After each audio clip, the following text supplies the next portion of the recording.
Okay, and we're live. So as usual, this is probably going to be about a 60-second lag, but good thing about today is that I got some topics from people already on Twitter, Facebook, on the comment thread for this. This of course started a wee while ago. Let me just point this a little bit better. There we go. So I am putting this out at 480p rather than 720p. I can do 720p, but it was using up a bit of bandwidth, I think, a bit of CPU power on my PC, and that was causing it to skip. I know that also the sound gets out of sync really easily. Plus, I didn't shave, so lower resolution, I think it's okay for that. Thank you all for the topics and the questions. I'm sorry I couldn't get on last week. As with last week, I'm very busy with work, which means I'm going to try to keep it to 30, probably 45-minute show. This will be the last show of 2013 because this time next week I will be in Australia. I'll be in Brisbane. Very much looking forward to having another, well, it'll be a late Christmas, but it'll be a summertime Christmas. However, ahead of that, I have the Japan Christmas, which is of course the Emperor's birthday, then Valentine's Part 3, and then work. That's how we celebrate it here. So yeah, I don't mind doing it a bit late and doing it with some sunshine and whatnot, so that'll be good fun. How is everyone? What are you all doing for your Christmases? How many people are in Japan? Christmas is one of those times of year that everyone asks you in Japan, are you going home?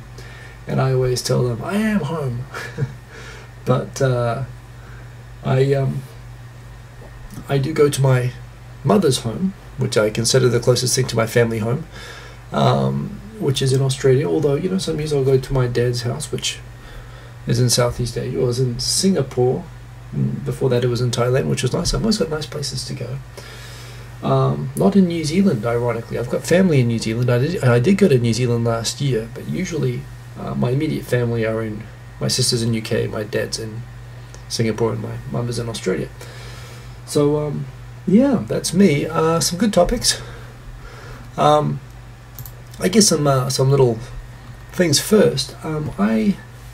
As some of you know, I love reading news and processing news and tweeting news, and I like to, what I do is I tweet all the news stories that I save. If you like those, you can follow them on Twitter. Lately I'm setting them to Facebook as well, just for talking material. I go at the end of the month, or on a running basis, I go back and I pick out what I think of the topics that I tweeted were really like worth keeping. You know, what topics I think are really stuff that I can really recommend reading. Sometimes I'll tweet something because I think it's just fun. But if there's something I think really has some sort of a meaning or purpose, or something that's particularly interesting to me or useful, I save it in my monthly Flipboard magazines. I love the Flipboard magazines. Of course, it started out as an iOS app, but now you can actually read the magazines just on a web browser. So I love that as a format for sharing all the stuff that I think. And you know, I read on topics mainly about Japan, but also about YouTube, gadgets, tech stuff, interesting geeky science stuff. That kind of a mix, and you know, I think it's a really good mag. I've updated for December. It is still being updated on an ongoing basis, and I've gone and created a 2013 because I started this one in January. So I am in the process of creating a 2013 year in review one, which is actually I'm really quite happy with. There's a lot of good stuff in there, and it's a nice way to remember the year from a perspective who's interested in the types of topics that I'm interested in. And if you're interested in the topics that I'm interested in, you'll probably like the stuff that I put into this. So I've got the links in the video information for my December edition HikoZine and the 2013 magazines, which are still going to be updated, of course, at the end of the month. But go check those out, and I might go there for myself for topics. We did have a bit of an abortive 2.5 Voyages final episode last week, and that was again just because I am the end of year rush with work. I'm just getting slammed at the moment, as was Victor. Victor's already in Florida, or maybe he's on his way there, as I will be gone soon. Yes, one other interesting thing I did during the week was I went and talked to the good people at Gaijin Pod, the guy who now runs the podcast there. There's a guy I've met a couple of times, really good guy, Anthony Joe. And we did a 2013 year in review for Gaijin Pod, which is going to be released on a podcast along with Unrested. Our first 10 minutes is going to be an interview with Unrested, and the rest is going to be with me. Or I think 20 minutes with Unrested and 40 minutes with me. That's going to be coming out on Monday the 30th of December. Probably not a time a lot of people are checking their podcasts, actually. But we had a really, really good chat, kind of a bit of a higher level chat about the attractions of coming to Japan, and we tried to base the conversation about what's good about coming to Japan and working in Japan, which is kind of the focus that they have there. But nonetheless, looking back at 2013, it was really fun. It was fun to go in a proper studio and to wear those big, goofy earmuff headphones and to do a real podcast with real quality equipment and people who know what they're doing. So yeah, I had a lot of good fun with that. And apologies again to Anthony. I was really, really slammed with work that day. I still scrambled it. I got out in the middle of lunch and I did it because I wanted to do something normal, what I consider to be normal. But yeah, which reminds me, I don't have the glasses on. Do I need? Oh, there they are. Gotta put my trademarks on. Last time for the year. Oh, there we are. So yeah, lots of interesting stuff. So check out the G-Pod podcast, the Gaijin podcast. It's going to be coming out. I'm going to tweet it, of course, and everything like that, but on Facebook. It'll be coming out next Monday, and it will be awesome. Not tomorrow, next Monday. I talk too much, so I guess they'll have to edit it. By the way, good to see there are still topics coming in, which is cool. I'm going to take them in the order that they came in. I'm just going to start shooting them off. I guess I'm going to start with... Boom, boom, boom. I love how I can edit the topics live using this live tool. So I am going to now my browser just froze up over there. So I think the first question came from here we go. So let me just check this. Bada-bing. By the way, yes, I'm sorry. When I tweeted this first on Facebook, I said this will be the last. I meant the last for 2013, not the last ever at all. We'll still keep doing this show, of course. But so sorry about that, Iobi. I said that the wrong way.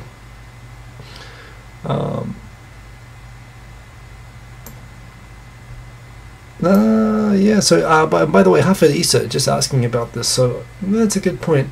I love timeanddate.com. You know, whenever you say a time and you're dealing with different time zones, I always go straight there. I always say 22:30 JST. It's always 10:30, 2.5 Oyazis or this, and it's always at the same time.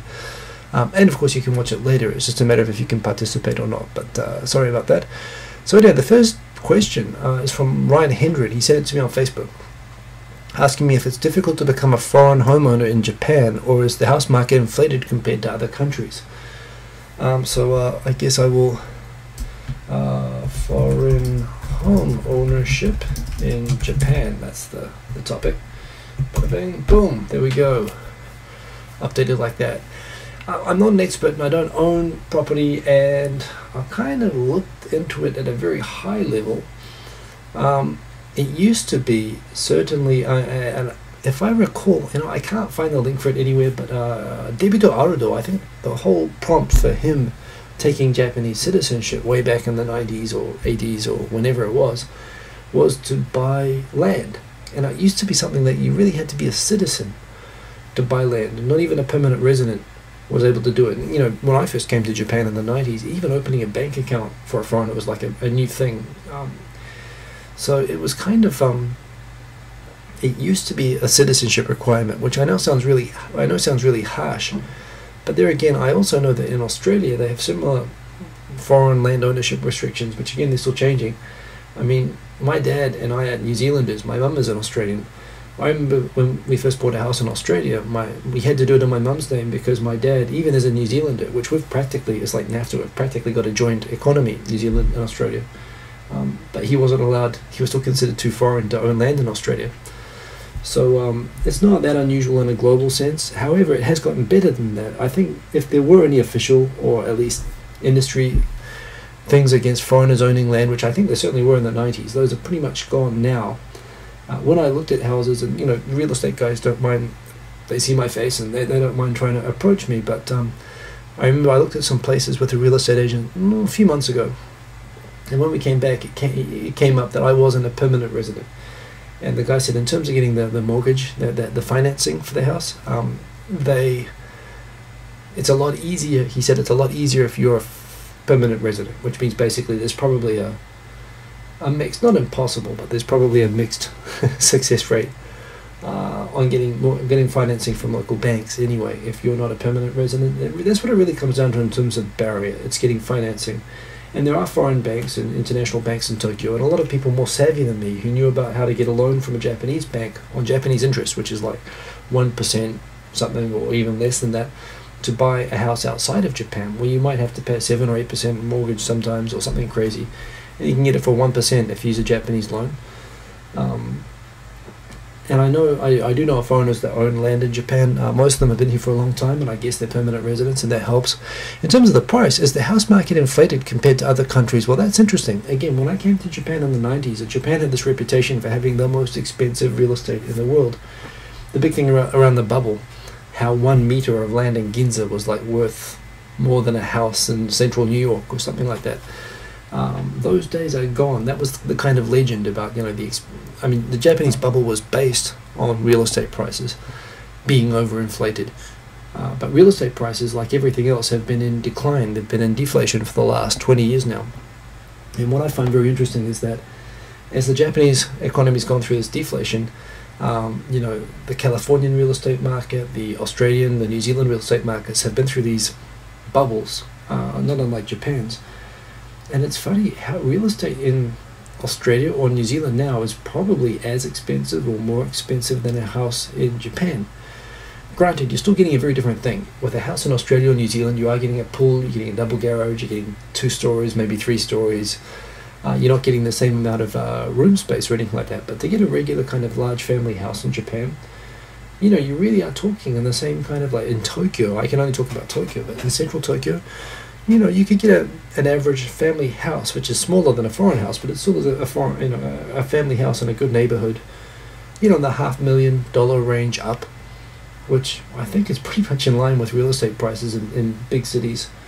I mean, even in Auckland, it's getting hard to do that now. So the barriers there are barriers there, but actually I think it's probably, I wouldn't say, based on what I've seen, that the Tokyo real estate market is more inflated than Sydney or Brisbane or Auckland or San Francisco, which are places that I've seen and heard a bit about. So it's not so bad as my perception of that.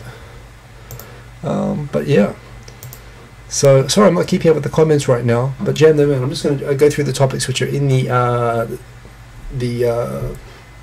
doobly-doo in the subject first.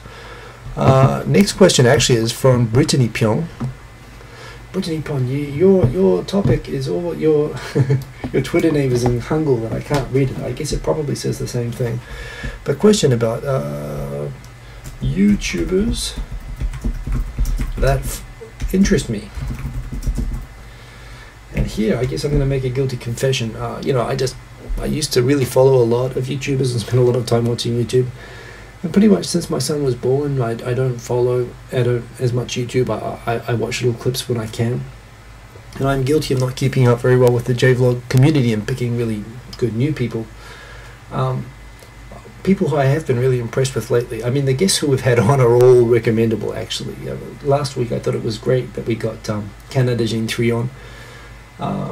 And as I said to her, I think her early videos, and there's actually 2 people that really stand out in my mind lately. I mean, with hers and with Unrested, they both went through the same pattern. They both really aggravated me at first. And now I find I really like what they make. Unrested, his psycho punk, or what is it called? Psycho something. It's really good. I mean, it's crazy. It is like a TV show. It's all horror stuff, but it's storytelling. And I think that's some of the most compelling blogs on YouTube are storytelling. And quality is amazingly high. I mean, that guy's got some skills. I gotta give it to him. He's better than me. And in Canada, Jane's made some really good videos lately. I wouldn't put her on my top recommended list per se, but we had her on because she was making interesting videos and because Victor was trolling her, and it was as good a reason as any to get her on. To tell the truth, I mean, I guess I go through my RSS and through the blogs, and I pick up videos lately just that somehow get recommended, that pass through. One topic that's got my attention, one thing that's kind of sad, it came up, so Kurt, I've been watching more of Kurt, Softy Papa's videos lately, and conversing with him a little bit on Facebook. And he follows an online magazine called YouTube Filter, which has a lot of the background news of what's happening on YouTube. There is a topic that came up lately, is that apparently, and again, I don't watch it as regularly as I used to, SXE Phil, Psycho Dump, thank you everybody, Psycho Dump. SXE Phil announced that he's now getting married, he's got a kid on the way, and he's planning 2014 will be the last year of his show, the Philip DeFranco show. It's interesting. Whenever I get a bit self-conscious about saying that I like SXE Phil, because pretty much, well, other YouTubers I know anyway, most people say, he's a douchebag, I don't like him. I don't know. I don't consider him a douchey personality. I can see how he's got a personality that rubs a lot of people the wrong way, and that's cool. The only person I know who really likes him is Furito-san, Brazilian guy. The way I started YouTubing was I was watching most YouTube probably before I knew about vlogs. I was watching The Daily Show when it was getting uploaded on YouTube the day after the show was on the States. And you know, that's what made The Daily Show as big as it was. It was the YouTube uploads. And I was watching that, and I think it was a boob thumbnail. It was hottest swimsuit models of 2014. You know, he used to do all the tricks, you know, the cheap thumbnails and everything. And it was on a news topic. I just clicked on it, and but credit to him, I was compelled. I watched it, and I'm thinking, oh, he's a guy just ranting away in front of a camera, and he's really good, and it was really interesting. I thought he had a good sense of humor, and I watched a few more shows of it, and I was thinking what everybody thinks when they saw his show. And one thing about him, he did it from the very beginning, before anybody had figured out all the rules and the tricks. He got it right off the mark. He just had a very simple formula: 2 or 3 news stories, some over-the-top commentary, some extreme comments, a couple of jokes, and end the show in 3 to 4 minutes, 3 times a week. And so many people put in, they couldn't stand the fact that in those days he was like 100,000 subscribers, which was like head and shoulders above everybody else. And everyone was saying, what do? You're just a douchebag, you talk too much, you just copy some news stories, you don't do anything original, I can do what you do. And I thought the same thing. I thought, I'm going to come on and just do what this guy does.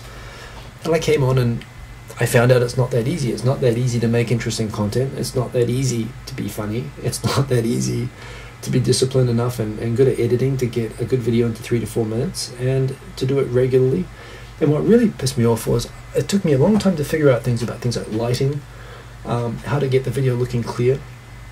I couldn't figure out how his videos look so good.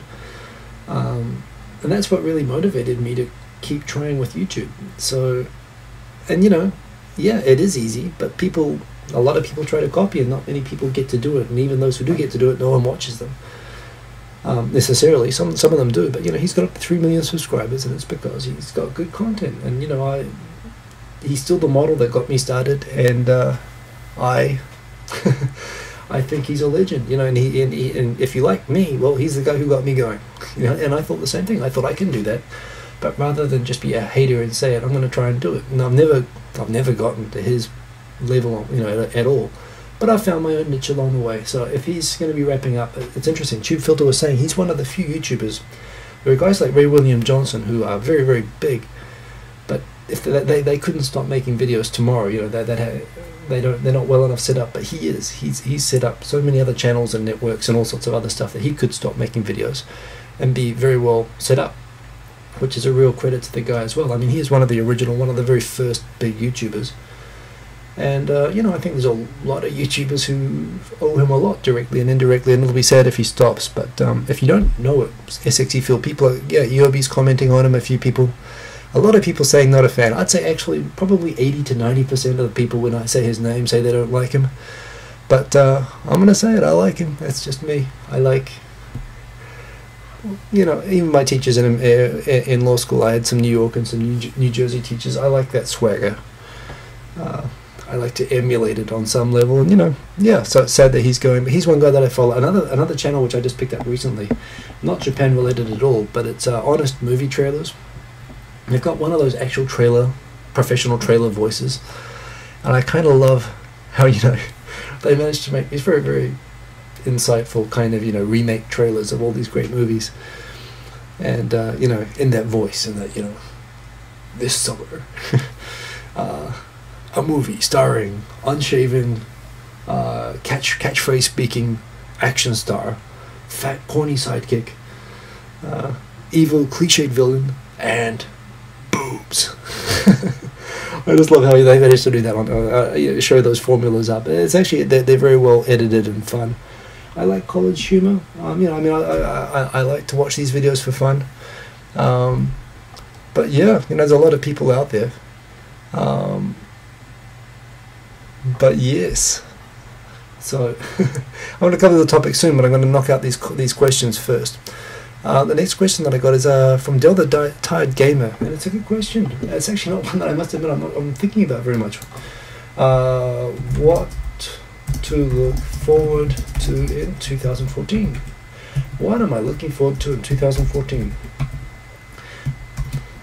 Truth is, I don't know. I mean, I guess here's the thing about parenthood, I guess, is that it's a combination in a sense. I mean, my life is now so taken over with my kid, and wouldn't have it any other way. Love that. But and I made a lot of compromises on my own life for that. But that's something I've done with absolute pleasure. But that said, quite looking forward to, as he gets bigger, getting some of my selfish habits back. This is the only one I'm really keeping.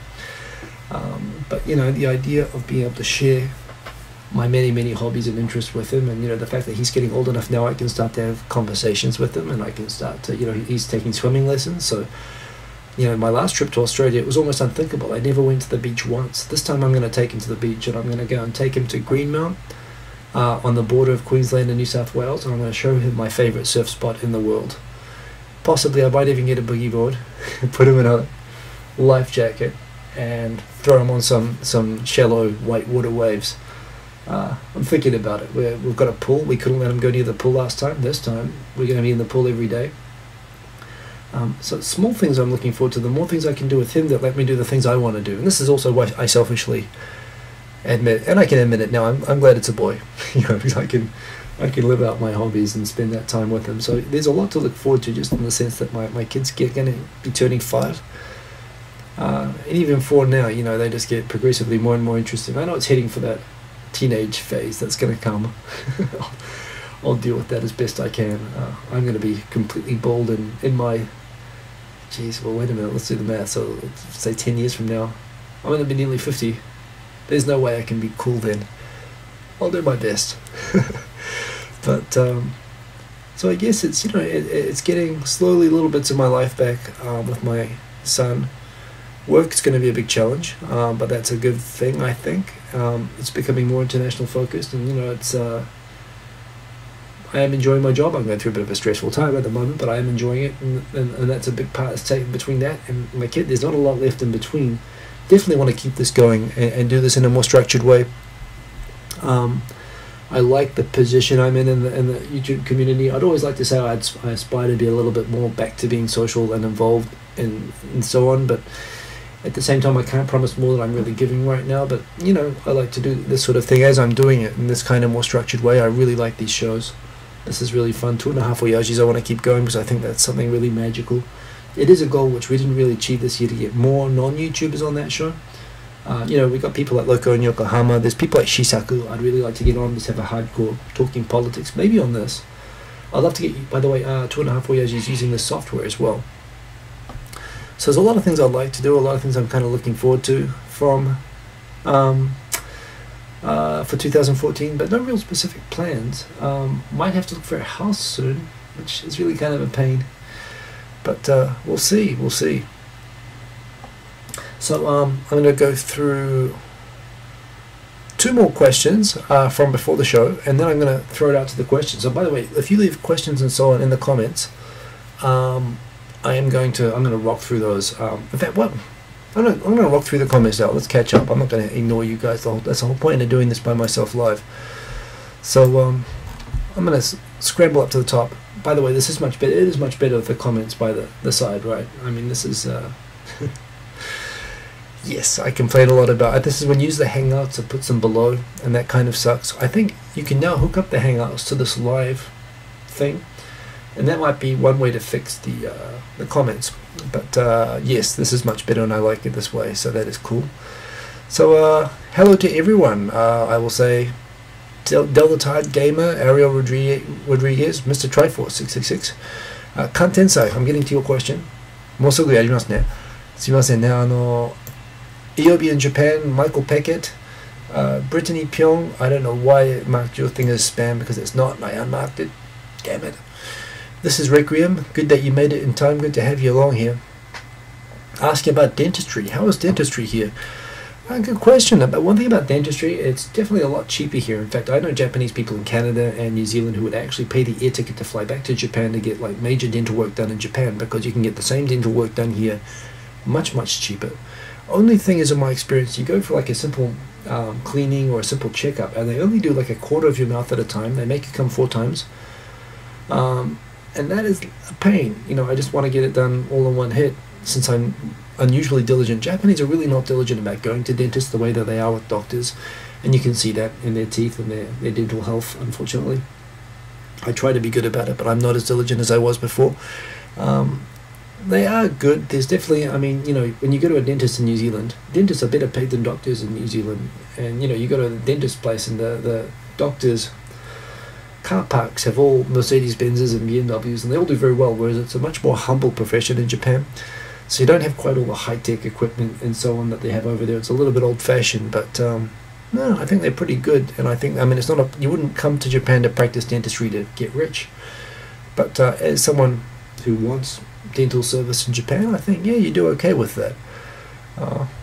But yes, I just wish that they would just do it all at once and get it done. That's my only thing with that. My homestead, by the way, were dentists, and they actually, there's no distinction. The dentists do the orthodontistry as well. I mean, it's actually, so this is the thing, they're actually, in some ways, probably a lot better skilled than Western dentists, in terms of they're using old techniques and technology, but they do everything, which is kind of cool, you know. Paro and Kim, good to see you. Good to see you, Paro and Kim. It's a long time. Maybe, actually, no, I know you've clicked on the last couple of shows, actually. Yobi's got a great question, which I'm going to come back to. Dream job in Japan. I need to think about that one as well, but that is a good question. By the way, so yes, so people asking what I do for a job, and I'm careful about this. Sorry, I know I drop hints and say that I'm busy. I am a salary man. That's about as much as I always say about my current job. I only talk about past jobs, not current ones. Not that I think there's a real problem with saying my current job, but it's just it's just a policy I have, and I think it's a good idea because a lot of people I've seen get into trouble with current jobs. But that said, yeah, I work very hard. I have worked in the past as a system consultant, as an IT consultant. I've worked as a lawyer. I've worked as a researcher in my last 3 jobs, and they're all very interesting jobs, and I kind of do a job which mixes all of those things up now, which is kind of interesting. It's funny, I was able to find a thing which used all my very unconnected skills and experience, but I get a lot of satisfaction from that. Hey Hafid, good to see you, man. White Magic 4, konbanwa. Jolando, good to see you, man. And you've concluded that Japan is in a second bubble because it will default on its debt. Well, that's okay. That's another topic to come back to. The default on its debt and bubble are kind of different things. Japan's been in deflation and it's been at risk of defaulting on its debt a long time. That's a good question. I'm just going to quickly go through the other hellos and then I'll come back to questions in order. So I'll come back into the questions or the comments. So Ryan Hedren started. Okay, so in New Zealand they're starting to slow down foreigners buying land. There didn't used to be any restrictions, that's true, and I know that there's been some sensitivity around that, so that doesn't surprise me, I guess. And yeah, Greyland, Auckland the other day, and houses going for like $1 million, which is crazy. It's actually insane that houses in Auckland could be worth more than houses in Sydney to begin with. I mean, Auckland, people don't make, what average income in New Zealand is what? Like 50,000. I mean, you can earn like 30% more by being in Australia, and you can be in the best city in Australia, which is much bigger and better than Auckland, and get houses cheaper than Auckland. It doesn't make any sense, unfortunately. New Zealand is definitely, the real estate in Auckland is very overpriced. Ahmed Zombie, good to see you, man, as always. Tokyo Sonata, very good to see you, and good that you made it at a decent time indeed, and that the comments are on the side, so you're in luck. Questions, topics, leave them down below, but always good to see you. Jake Dalton, good to see you. he said he'll end the Philip DeFranco show many times. Well, yeah, he. And this is the thing I must admit as well. Well, up until now, it's always been like, screw you guys, I'm ending this, or it's been like e-begging. He's done about every mistake and bad thing that you can do in YouTube, but he's still there. But yes, he's actually got legitimate reasons now. Now Philip DeFranco is actually successful, and he's married, and he's getting a kid, and he is well enough set up a way that he can walk away. But yeah, I hope he doesn't have to. I hope he can wind it down to one show a week, and I'll be quite happy. So we'll see what he does. Let's say hello to some Future people. Future is now. Honest Trailers is one of your favorite channels. I really like it. I think it's kind of brilliant. Yeah, Behringer as well. They all kind of like that. So, and Gig on the Topic, good to see you. Good to see you.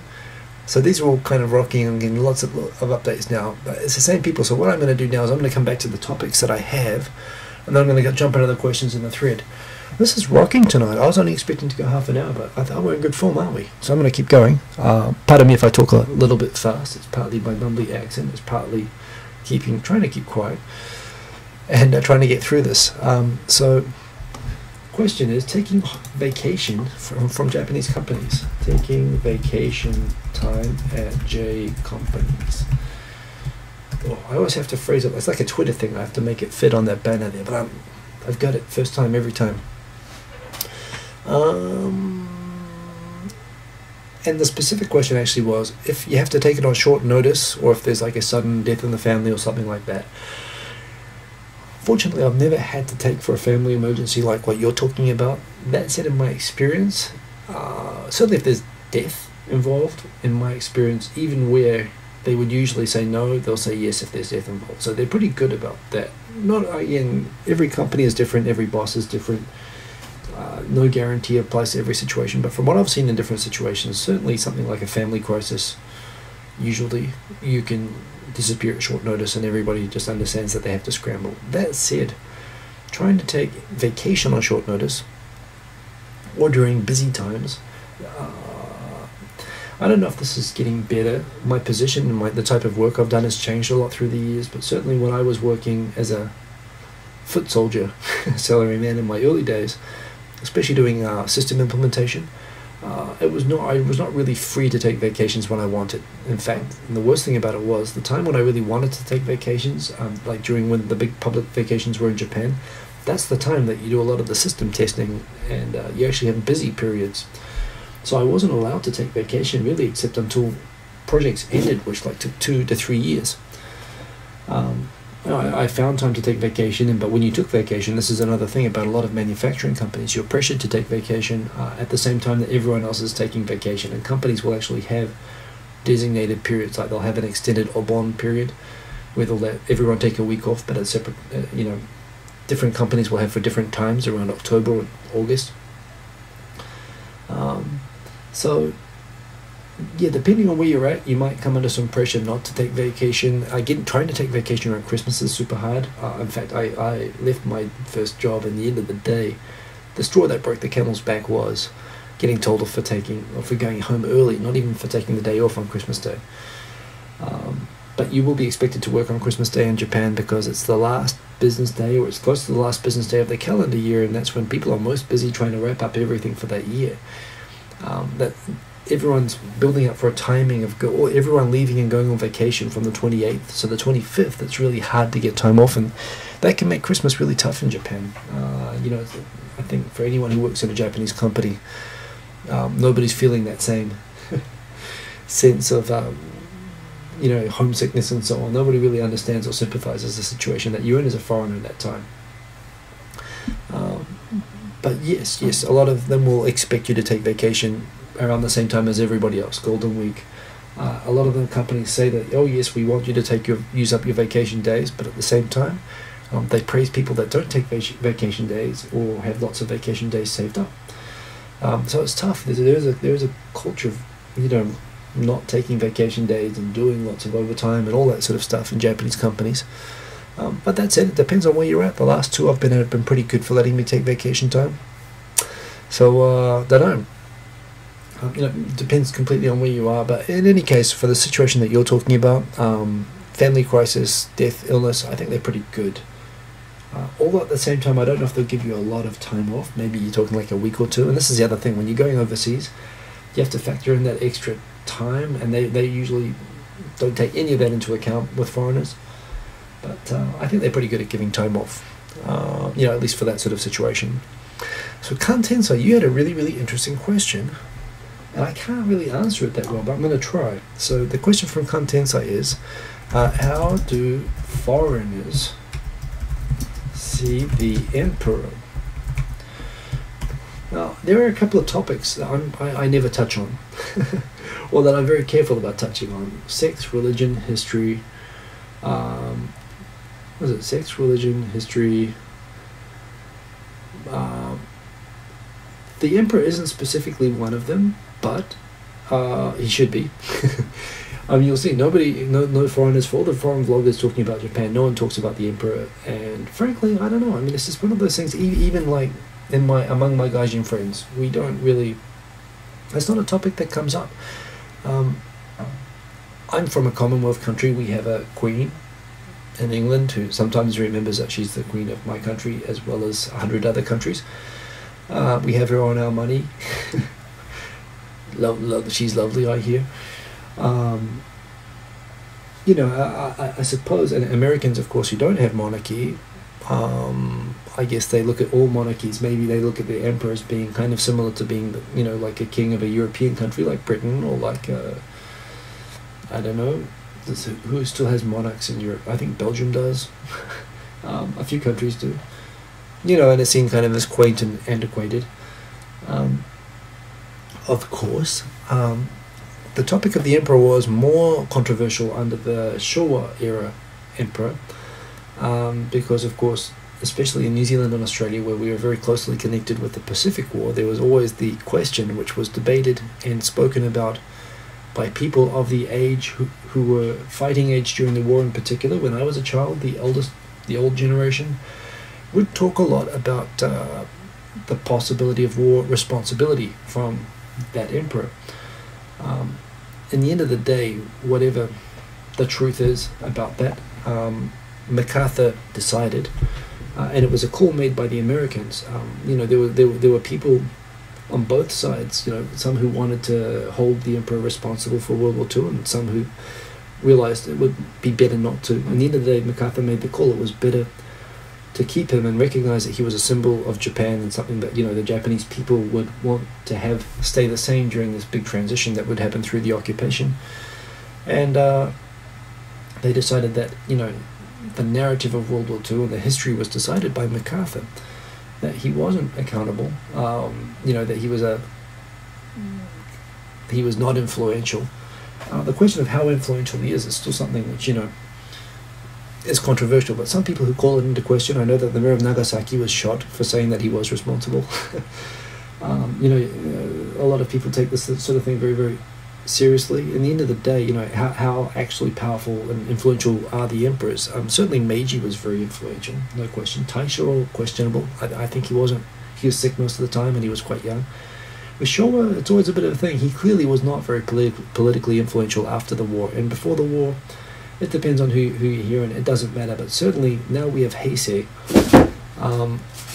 He's clearly not politically involved, and that's a good thing. In fact, I think where Heisei does make political statements, they're usually very conciliatory, very liberal actually, and they're not very.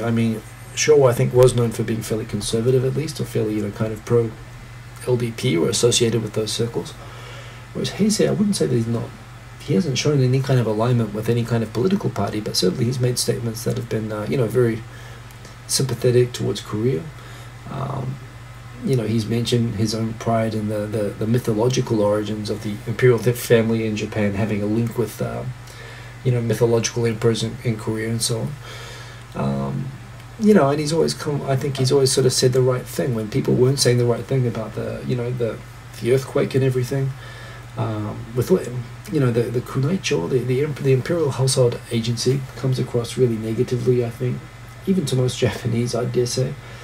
But it's very clear to me that the bad stuff from that is not being driven by the emperor. I think the emperor has a great image. For people who are familiar with him, he seems like a not strictly politically influential, but someone who just does the right thing as a constitutional monarch, and I don't think anyone really has a bad word to say about him. So yeah, I mean, like I said, I don't know that people really. The other thing which I think Japan is very good at with its monarchy is that they.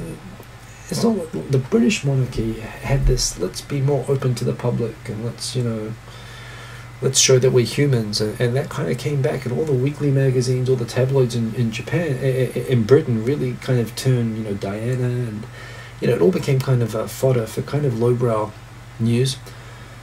And Japan hasn't done that. Japan kind of keeps the imperial family very aloof and very very stage managed how they appear in public, and media plays along. And I think the weeklies might still do some stuff on the mistresses of so and so. They do some background stories at risk to their lives, because there are of course people who retaliate against people who say negative things about the royal family. But generally speaking, they've got such a kind of detached image that you can't really make any judgment about them other than that they're very nice people who do their jobs. So, and that said, what does come out, I think when people do want to criticize anything, they criticize the household agency, and I think the household agency doesn't have a great image. But that said, that's a very big job as well. So I don't know. I mean, I think he seems like a nice guy. I respect the things that he says. I think when he makes statements about things, I think he says the right things. He shows a remarkably liberal view for his position when he expresses, which is, I think, what his job is to show sympathy and empathy with people, including Japan's neighbors. And yeah, I'm a fan. So kantensai, I like him, and I look at him personally a little bit how I look at my own queen. And hoping in many ways it doesn't become at all like like what the British monarchy has unfortunately become. And frankly, as a New Zealander, I'm not pro-monarchy. As a New Zealander, I think New Zealand should get rid of the Queen, if only just because she's not our Queen. She's Britain's Queen, and we're our own country now. But I'm not against the idea of the institution of the monarchy at all. I think the Queen's a lovely lady, and I think so is the Emperor. I think I don't think it is unhealthy even to have a symbol like that, although yeah, and so I see you're making that comment right now as well, by the way, kantensai. So I think he deserves more admiration from the Japanese people, and people aren't familiar with how hard his duties are. I don't think he gets criticized a lot by the Japanese people. I know that some of the other family members do, and the household agency comes in for a lot of criticism. I think his job probably is very hard. But I don't know how many people criticize him. I haven't ever heard much criticism of him. And this is just it. The thing is, what's the point? You're only going to really upset some people if you get into that topic, and for what? He's another symbol of the state, just like America has its crazy symbols. They've got all these rules about how you can handle the flag and sing the anthem and so on. The emperor's just like that. It's another symbol of the state in Japan, and why not? I think he's doing a good job, and I have complete respect for the fact that he's there. Well, thank you. カンテンさん、こちらこそ喋りすぎたかもしれないけど、はい、つまりそういうことです。So that is the topics that I got before the video, but there are a lot of topics I got since the video, so I'm going to scan through those again and pick those up and see if I can knock them off one by one. It's great, by the way, everybody. How is the quality tonight? I've reduced the feed. Hopefully it's not going to be so harsh on the CPU and the bandwidth since I'm doing it 480p. Looks pretty good to me. That is just me. Jermaine Pennies, by the way, I must have missed you, but hello to you. Good to see you, man. Reminded everyone, well, I guess it's a bit late now, but tweet, get a crowd in. It's always more fun when more people come and join. Michael Pickett, you're enjoying the lack of Yuletide nonsense. Christmas in the UK is too hectic. Yeah, I must admit, it definitely is less Yuletide chaos. The fact that it is building up to this huge date night on Christmas Eve is still something which I've become just more mocking of than anything else. Let me just see if I think there were some good questions I missed. So I took the dentistry one. So I think the next question on the list that came down is you'll be asking what would be my ideal job in Japan. That's a good question. I'd like a job that I had more time. I'd like a job. I can tell you about the elements. I mean, as you're all aware, I like being a connector of cultures. A lot of foreigners do that. They find different ways of doing that. But you know, I suppose a job that obviously pays well enough. I can give my son any sort of education that I like. That I can live fairly central, because I like being central in Tokyo. I mean, those are the payoffs in terms of the content. Yeah, any job which just kind of facilitates, which I find personally interesting and stimulating, and you know, that I can use my brain a little bit, and which I can play a role which improves and stimulates interaction between Japan and outside countries. Those are the sort of general elements. You know, I like being helpful. I like being helpful and using all the skills and knowledge that I have to help people. This is one way that I do it, and I do this because this gives me satisfaction.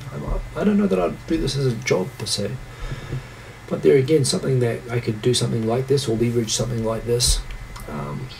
You know, I've never done anything that involves actual media before, but certainly I'm very envious of the Danny Chus and the people who are able to build, but through a lot of very hard work, who are able to build lives and careers which kind of merge all of those things. And I guess if I was ever in a position that I had enough money and time and comfort to do a startup, yeah, something like this. You know, I'm just shooting ideas at the moment, but the idea of starting a kind of, I don't know, internet-based TV channel that gathered content from Japanese creators and foreign creators or whatever, or you know, something like that would be super awesome. Just to be involved in that. I do brainstorming ideas for other guys' businesses all the time. To do a startup which I had some sort of control over, which I wouldn't end up having to do too much work and would be a steady source of income, would be awesome. I guess that'd be my kind of ideal job. You know, something which could let me come and go, pay all the bills, let me do stuff that I enjoy. Who knows? When I used to work in system engineering, my boss would ask me, "What would you do if we walked away from this job tomorrow? What would you do?" And I said, "I'd always pick apples."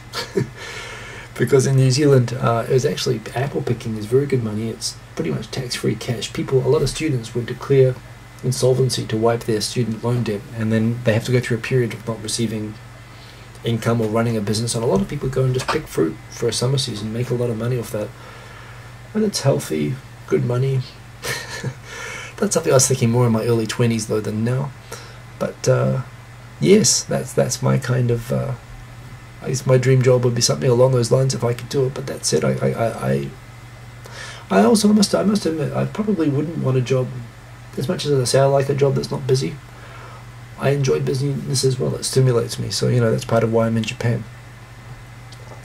So I'm going to do this for another 5 minutes. I do have to get off, and I do have to do other things tonight. This is over the 45 minutes that I set myself, but it's going good, don't you think? Throw in more questions and comments. I'm going to catch up soon. Coming down the list, yeah, Psycho Dump, by the way, of course. Unrested Psycho Dump show is really, really awesome. I was really blown away by that. And coming down, you know what, I'm pretty sure I saw some comments, some questions up before that I've probably skipped over, but that is okay. Source feed, yep. Cinemas are pretty fun, Cinema Sins. People have no... yeah, the whole thing about it's not as easy as it looks with 60 Phil, certainly. Ahmed's pointing that out. Good guy, Yobi from Japan asking, what does Tokyo Kuni's move back to the States mean to me and the JVlog community? Well, to tell the truth, maybe two things on that.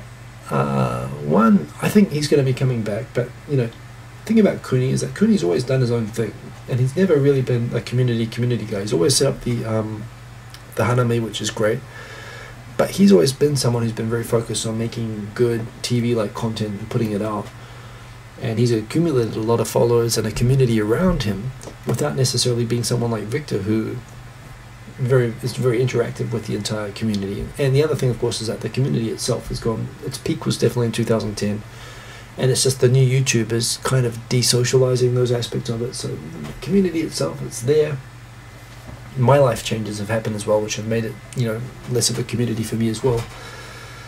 So I don't know, I think that unfortunately and a lot of people are really now talking about trying to bring it back, trying to get the old community kind of feel back. But the community is kind of not there like it was. But even when it was there, Kuni was, while very influential on the community, he wasn't really a deep part of it. So I guess the loss of not having, I mean, and the other thing about Kuni, of course, is that he really wasn't making videos for a long time before he left. You know, I hope he's a good time back in the States and he kind of gets himself back together and, you know, comes back to Japan eventually with a refreshed, you know, interest in making YouTube videos again. I hope he gets it back. I think the thing about when he was making videos, he was really influential in the sense that he kind of just set a good bar for content, and, you know, not just crappy laptop webcam vids, but actually going out and shooting vids, and kind of, you know, I think it was good to have someone who kind of set a standard for making videos about Japan. You know, he inspired people in a really good way, and I think that's what we've lost with him. But at the same time, there's a lot of people now that set standard which he set for the next couple of generations of YouTubers for who came in the next couple of years. That's still there, and that goes on even if he's not making videos as it has been. Although at the same time, it's always nice to have one of the best video makers, Japan video makers, active. It's always better to have him active than not. You know, I don't think it's a huge blow to the community per se, but at the same time, it's always better with him in it. No question about that. So, you know, to Kuni, my unending, complete respect, and, you know, I hope it's a good time back in the States, and, you know, and I hope to see him back, and I'm sure we will. That is my thoughts on Kuni going back, but, you know, power to the guy, and the guy has achieved, to my mind, a hell of a lot, actually. I've got huge respect for the fact that, you know, he's tried doing something that's very, very difficult, not many people have done, in terms of breaking into the media industry here in the way that he has. So, you know, I look forward to when he can come back.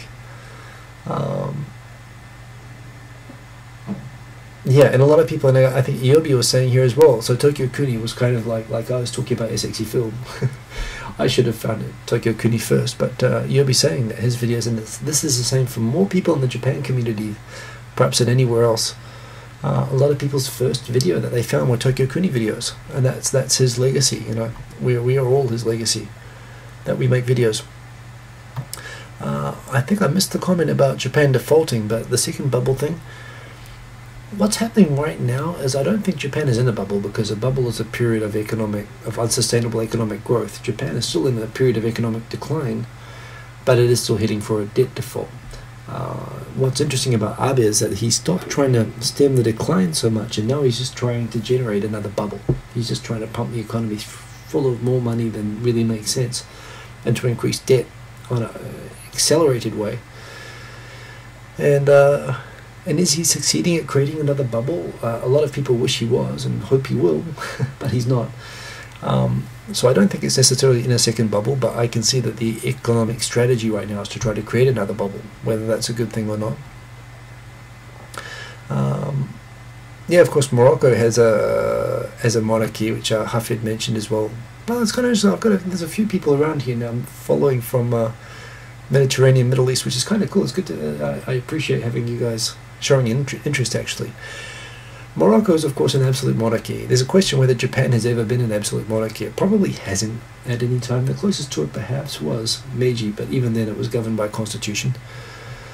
Not like Morocco, anyway.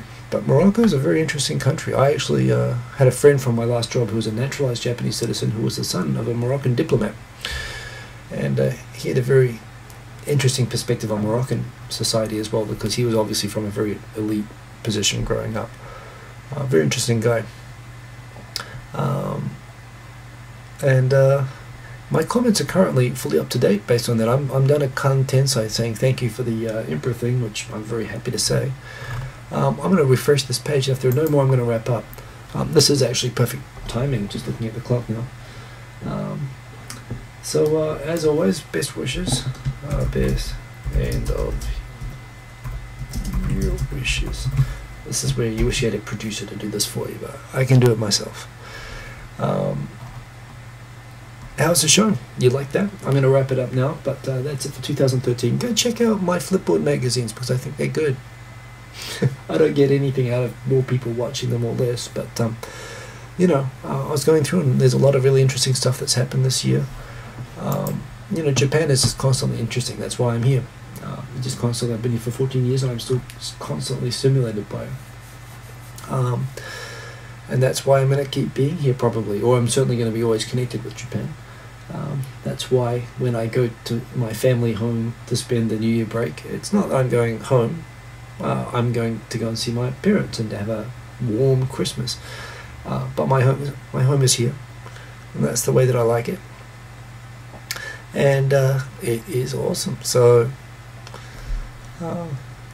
yeah, there's a little burst of comments updating just now. Good to hear that there's no stuttering freezing, so I think the 480p is the way to go for the feed. Danny Chu's Culture Japan is Yobi's dream job too. I would say, I'm hesitant, I would say it would be, except I know how much work Danny Chu puts into that. And you know as well, Michael Peckett says, reporting for a Western newspaper from Japan, which I always thought, well, my dream job when I came to Japan for a long time was becoming a reporter for The Economist. In fact, that was my ambition before even coming to Japan, being the Japan correspondent for The Economist. I don't know that it is now. I mean, The Economist frustrates me because it's got such great content, but its Japan content has always been kind of substandard, not worthy of the rest of the newspaper. That said, it's been really good lately, and someone mentioned that they changed the correspondent, and I think that's it. You know, that's what's improved it. But I can deal with that. The Vice Japan videos. Okay, I'm going to check out the Vice Japan videos because I might not be watching them. They're really amazing. I'm going to check them out. Thank you for the tip, Yobi.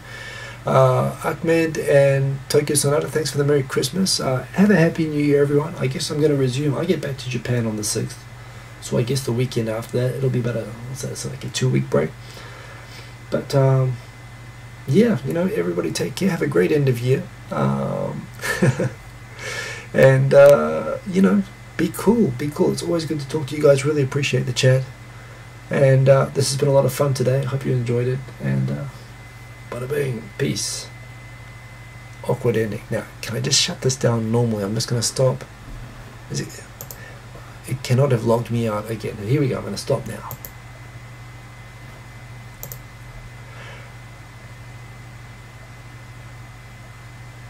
That's it. It logged me out. It did the same thing again. I just clicked it and it said I may have been logged out. Why would it log me out? So, just rocking here. No, I don't want to use this as that. No, I want to log in as someone else, switch account. Same thing as last week. Why does it log me out in the middle of the live show? Oh, no, there it is. Boom. Oh, no. So, I guess you got me for another minute because I can't log out. Wait a minute, I know what I can do. I can do it here. No, I can't. Okay, switch account. Bada bing, bada bing. Honestly, these awkward endings are not intentional. They just happen this way.